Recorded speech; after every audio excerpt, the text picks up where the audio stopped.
Another key here, this is the next phase, is getting the word out and getting people into the shelter. Suzanne Kogut talked about this morning, and I can tell you that it's critically important that we aggressively and continuously promote adoptions. And for us, we work to do this in fun ways. We look for ideas that are going to get media attention. We try to create excitement around pet adoptions.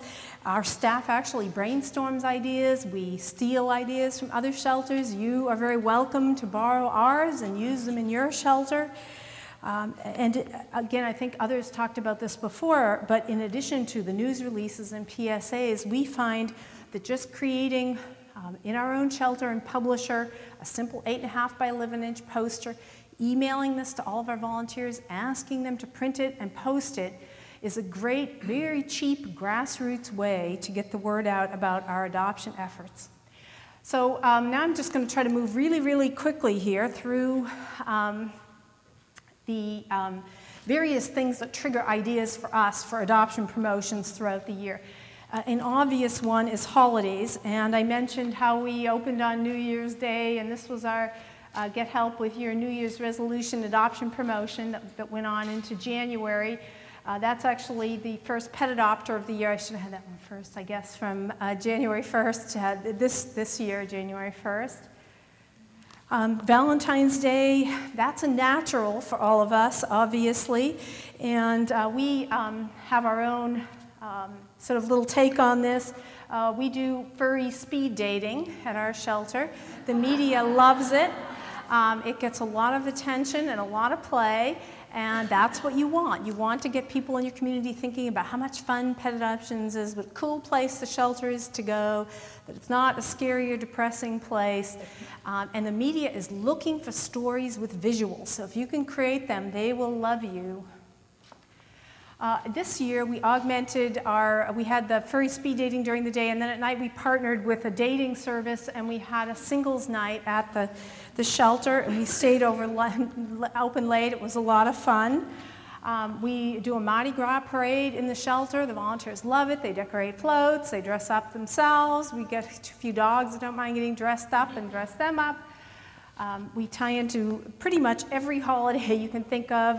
St. Patrick's Day was our lucky stars, lucky shamrocks, where animals that had been in the shelter for a while got a shamrock on their cage card, and it was to encourage people to adopt those animals by reducing fees.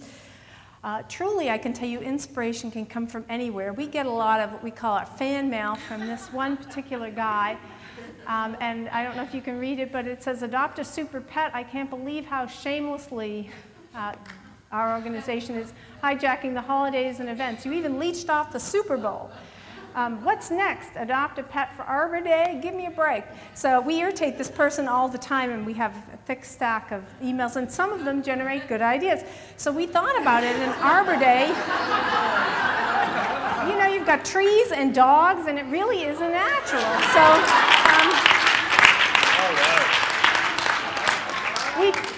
we partnered with a local nursery, and they donated a tree. You got a coupon for a free tree if you adopted, and we also had off-site adoptions at the nursery that day. And it's a lot of fun, and it gets people thinking.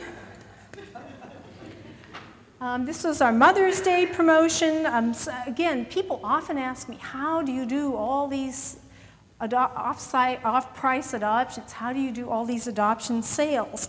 And one thing that I can tell you that helps is that on the bottom of our adoption contract that they're signing, it tells them the actual fee for us to care for each animal, which is $240. And we ask for an additional donation. And a fair number of people give it. We also ask verbally for this donation. And it really does help. God, Mark, do you remember how much we raised last year? You probably don't remember. It was, I want to say it was like $72,000 over the adoption desk by asking. So you can, we find that that helps. We ask, and it's in writing on the application. Plus, the public expects you to save lives, and the more lives you save, the more you trumpet the success, and the more you ask for their help, and the more donors and supporters you're going to have. As I said, we opened most holidays on the 4th of July. We did an ice cream social. got people in the shelter. It was a lot of fun. Safe trick-or-treating we do every year. That is great fun for the staff and for the public. The dogs are in costume and people come in. It's really a great kind of family event that we do. We also tie into local holidays. This is Nevada Day, and it's not Nevada. I had to learn when it's Nevada. Nevada Day. In Reno, we have the great Reno balloon races, so we tie into this. It's a big community event. Hot August Nights is for old, what's the right word, antique car aficionados, I guess, vintage cars. So we tie into that. We've also tied into Art Town, which is a community-wide month-long art event. We actually had an art show at the shelter. We had some of Cyrus Mejia's art there last year. We call it the Prospective Art Show. Here's some of the local artists with shelter staff. A great way to reach out to a new group of people, get people into the shelter for the first time and thinking about the animals. We partner with local businesses. The Peppermill Casino, for one. Another great thing about getting really good at marketing and getting your name in the paper all the time is that instead of you begging businesses to partner with you, they will come to you. Nevada Energy approached us because they wanted to get energy-saving light bulbs into the hands of thousands of people. And they thought to do it with pet adoptions would be a great idea. So we had the idea of partnering. We also work with Pet Network and the SPCA, so we said, well, how about we include them when we do it as a community-wide thing? And for all of last year, we gave away energy-saving light bulbs. And this is because they thought we do a good job of marketing. We didn't have to ask them. Mars Pet Care has a warehouse nearby, and the employees came down. They sponsored this day. They placed this ad in the local paper. So we had free help, a free ad. Pet adopters got free food. This is Hotel for Dogs. We shamelessly hijack and borrow any idea that's in the media that we think is going to potentially call attention to the animals. The Hotel for Dogs was kind of a natural one. As you guys know, these stamps are just being released now. We're going to be down at the post office next week. We've done a joint news release with the post office, and we'll have pets out there for adoption. These are great stamps. They actually are adopted animals, if you haven't seen the release on the U.S. Postal Service site. We also borrow things from other shelters all the time. These are actually ideas that other shelters came up with, and we did them with our own little twist. I hope you go home and do the same. Adopt a mini panther, all dressed up and nowhere to go. These were events to move black animals in particular who tended to stay in the shelter for longer periods of time. So we moved the black cats up front and put rhinestone collars on them and put bandanas, colorful ones, on the black dogs. This we stole from Michigan Humane Society. They did a...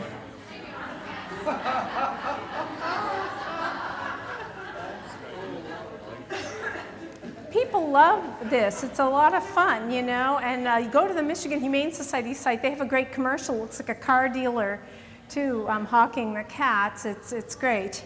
And that was a summer-long free cat adoption event at Michigan Humane Society.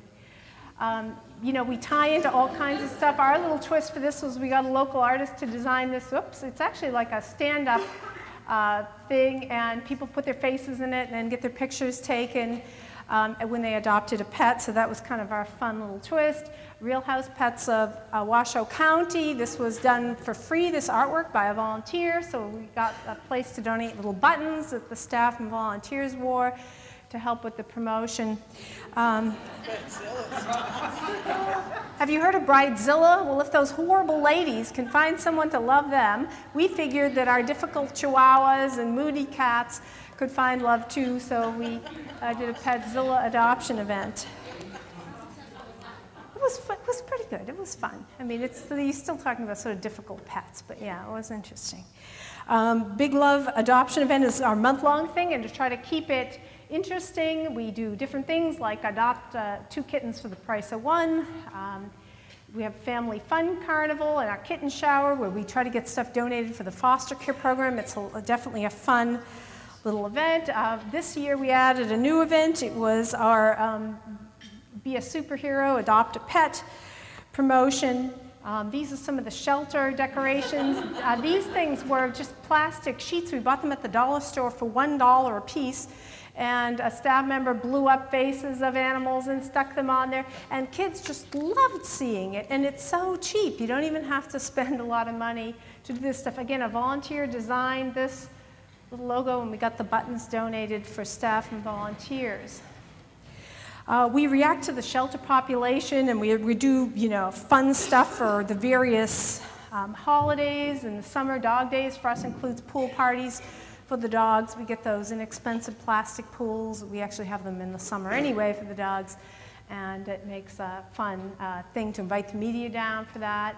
When we are full of cats, we do $10 cat adoptions. We've even done some fee-waived adoption promotions with great success. This year we were able to move 240 animals in 3 days by doing a fee-waived event when we had a lot of animals and we needed to do something. And we do end up turning down a few more people than normal when we waive the fee, but the vast majority of people, great homes. So the concept that you're not going to get good people just isn't accurate. This is our feline frenzy. We actually tied it into a really cheap cat spay or neuter. We had our own twist on the fat cat thing as well. But playing off fat cat, it's sort of double meaning there, and more love per pound kind of thing. When we have a lot of bunnies, we've done Adopt a Bunny Honey. How are we doing? Tuxedo Tuesday is a new thing that we started doing this year. That's been pretty effective. We run generic adoption ads too. We try to ask for free space. You'll be surprised how often you can get space donated totally free of charge by asking, or deep discounts for nonprofits. And these are some of the ads that we've run that just promote the concept of pet adoption. We had done electronic billboards, very inexpensive, and again, you can get good nonprofit rates.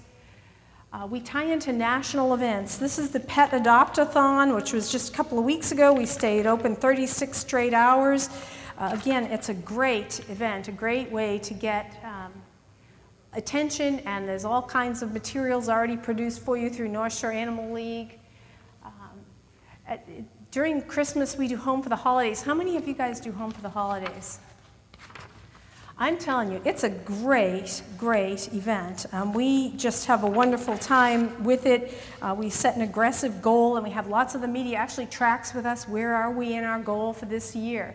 It's a fun thing. These are some of the ads that we do this year. One of the papers did this for free for us, the 12 Strays of Christmas, as part of Home for the Holidays. This ad's paid for by a local car dealer.